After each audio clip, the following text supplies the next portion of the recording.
Yo, yo, yo. She really do. Yo. Hey guys, cool back in this video. I'm not alone.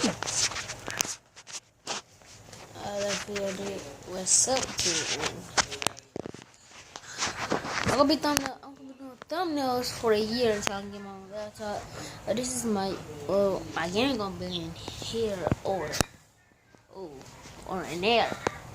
In the other room though, I'm on course today now, so I'm sleeping. Couch. Nice view of everything. Tuesdays and Thursdays in Christchurch. They the big old church band in the street like you. Okay. There we go. Okay. I needed that. I really need that. I really do appreciate it. I got to I'll let you soon be with I don't know what she's cooking. I'm gonna set up. He's breaking.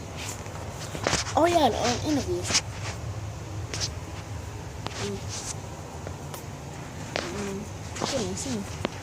Chris.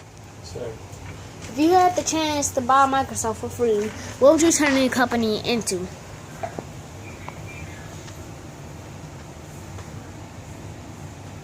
I wouldn't change it from being a software company. I would just do more with it than what they're doing. And what is your idea for that? For what? For changing the ideas. What I would do instead, or how I would add to. Add to. So one of the things that I would do is I would integrate the Xbox One. I would integrate Xbox One with Microsoft Office, O365, the Cortana, and as one of the products of Microsoft Office is Outlook and Skype. I would integrate it all together. So a scenario, how would it play out? So a scenario, one of the scenarios would be if I was playing a game on Xbox One, and with Xbox One you're the controller. So I would have Xbox One, I would be playing a game, and since it's integrated with the Office suite, I would get a notification while I'm playing that says, "Hey Chris, you have a new math Surface Pro homework. 3. No, you have math homework that's due tomorrow." So something like A reminder, calendar reminder. Yeah. And calendar is integrated into Outlook, right? So if I had a question and it was during the office hours that I could call my professors, then I would be like, call my math professor. I'd be like, Xbox One, bring up Skype. And then Skype would come up, and then I would say, call my professor, my math professor. So then I would be Skyping with my math professor, so he could see me, I could see him, and we could talk about it. And I'd be like, hey, Dr. Smith, I had a question about this calculus homework. And then I could share my screen with him so he could see what I'm doing, and he could then share his screen and show me, you know, if I needed some tutoring or what he was like, hey, Chris, it was good to go minus this, right? So now I've integrated Skype, gaming, and Office. So now I can be productive in the midst of while I was trying to game as well. So I can bring school and fun into one. So if you had the chance to work with Sony or do like something like create a new phone, anything about y'all both technology, what would you try to create and why? If I was partnering with a different technology company,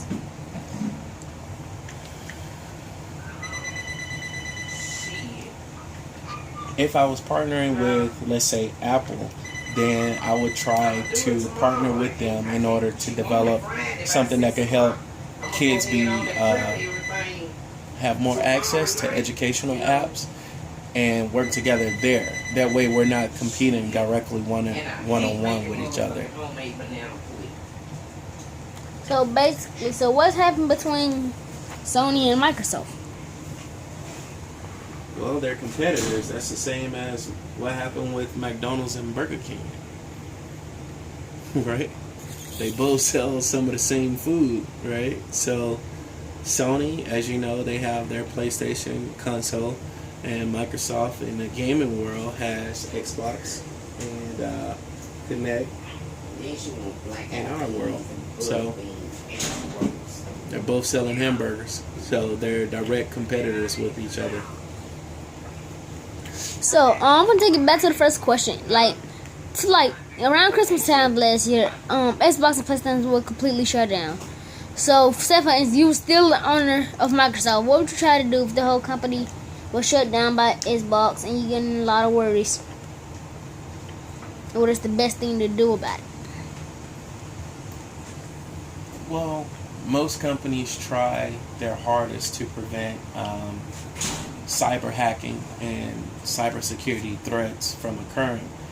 However, there's no system that's invulnerable. If you want a system that's completely foolproof and can't be hacked, unplug it.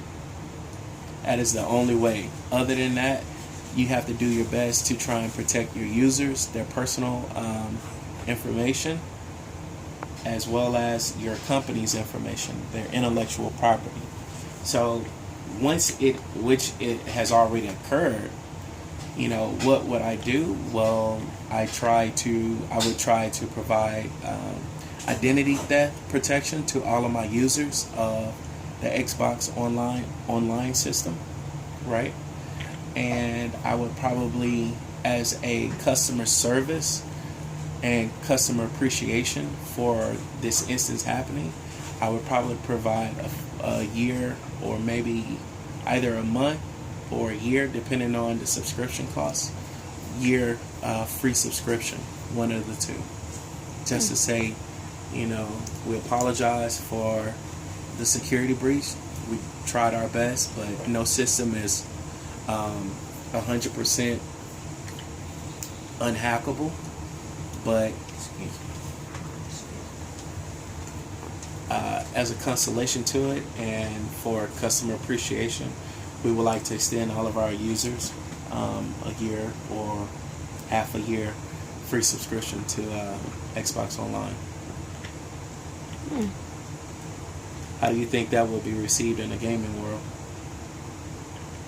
Sony did something like that, but you have to send the message to 50 people just to get the PSN code. A $50 PSN code. That's the only bad part about it. You have to send just to 50 people. Say for instance, you're not installing that PlayStation, you're not installing it now, and you only got one friend in your friends list, and things that you have to send to 50 people. Well, Sony has a list of every user that is on their online subscription, because you had to fill in account information in order to get an online profile, correct? So they have the entire list, and they can reach out to the entire list and send it out in the email in one mass email in one instance. So it's not 50 people here, 50 people there. They have the complete list, and they send it out to the complete list. So unless you didn't have a subscription, but if you didn't have a subscription, then you didn't get hacked, did you? So, I'm not saying you, but I'm saying if someone who didn't have an online subscription, then they wouldn't have gotten an email because they don't have a subscription. So just ask you one little quick more question. Do you have any contact with involving the gaming universe of part of Microsoft? The gaming world, like Yes. the gaming product group. I don't work on any specific projects currently that involves the Xbox platform, but I do have access to the product teams who do work on Xbox and all of the Microsoft games. So one more question and then I'll be done. So what is y'all currently working on now? In what area? Microsoft is a large corporation, and there's in a all, lot of things. like total and all. right now the strategy is cloud first, mobile first. So that's the CEO, Sajay Nadella. That's his directive to move the company. Cloud first, mobile first. So that means that we're transforming the way that we do business to help customers in the world get to embracing the cloud, like OneDrive, right? O365. So you can stop saving locally. So if you say you had all of your documents on your laptop and you didn't save it to the cloud, what happens when your hard drive crashes? It all get deleted. So you lose all that information, right? What do you mean by that? So, like, instance, you download, so I turn the computer off, and it's all just messed up. It'll be still on the drive as downloading. If it's on OneDrive is just the name of it. It used to be called SkyDrive, but Microsoft changed the name of it.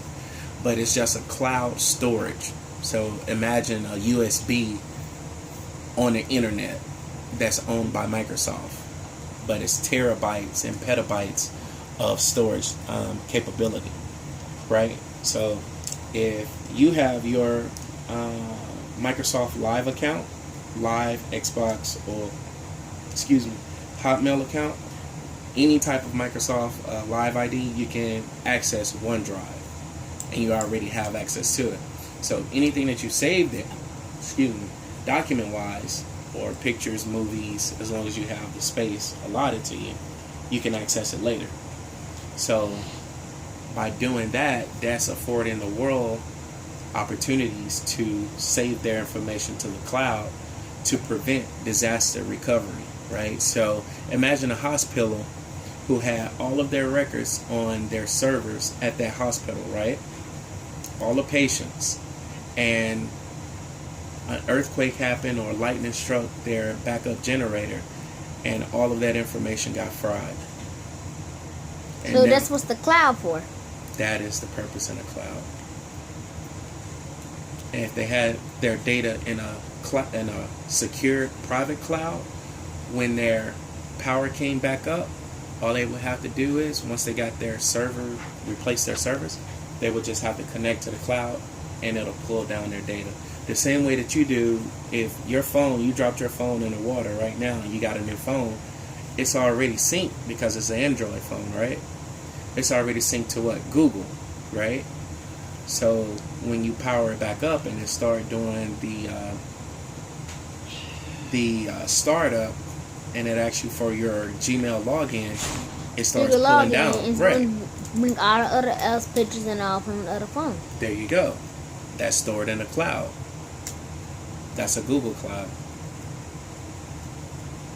And then the mobile first is just being able to create mobile cell phones and tablets and Surface devices to make people more mobile, and they still can stay connected and have access to all the information and apps that they use in their everyday life. Well, thank you, Chris. Mm-hmm. Anything you would like to say to YouTube? No, I'm good.